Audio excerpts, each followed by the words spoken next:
Air pollution is now considered one of the world's major environmental health threats.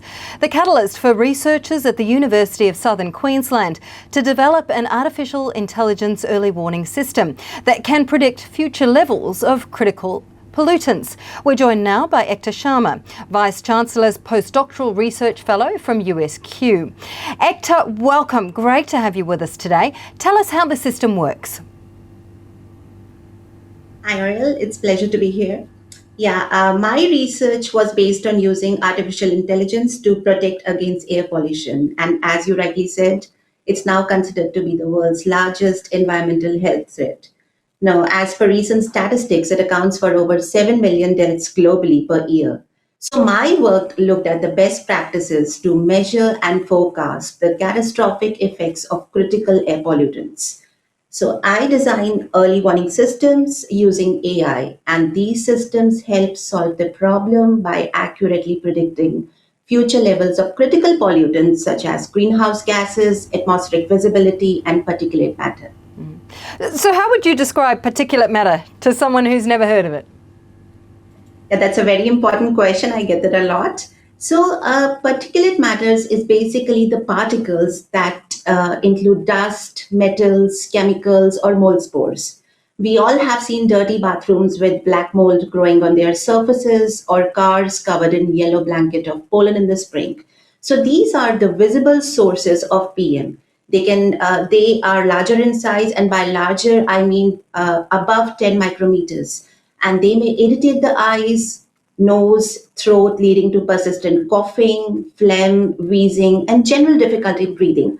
However, if we talk about the smaller PM, which is less than 10 micrometers, which is even less thinner than the R strand of the hair, they may easily get into the lungs and bloodstreams, triggering asthma or allergic reactions. So it's quite serious. And as we know, 1 in 9 or more than 2.7 millions of Australians are reported having asthma in 2020-2021, which is one of the highest prevalence rates with 40,000 hospitalizations. And as they say, 80% of the hospitalizations were preventable. Yeah. Now, the system that you've developed can also detect, as you mentioned, greenhouse gases. Tell us more about that.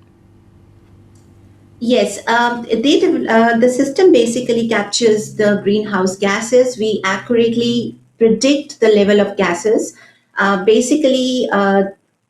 Generally, the studies earlier were conducted using the traditional mathematical models, or the numerical models were able to forecast the level of gases approximately 3 days in advance. However, with the systems we have developed, we can forecast the level of gases for up to 14 days in advance.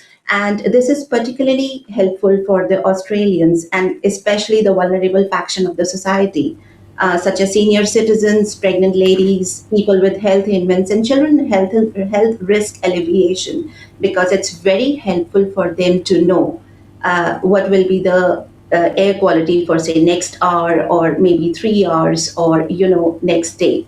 So it's certainly beneficial. And surely then this leads on to the incredible economic benefits that this would have in terms of the impact on our health globally.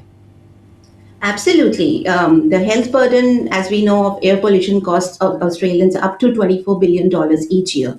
And we all know unprecedented Australian bushfires have captured the attention of the world. And we cannot certainly forget the 2020 Black Summer fires, which recorded pollution levels of all major cities 15 to 25 times higher than the level deemed hazardous. And NASA also released satellite images that show the global transport of smoke from Australian bushfires to lands as far away as New Zealand, and even reaching parts of South America.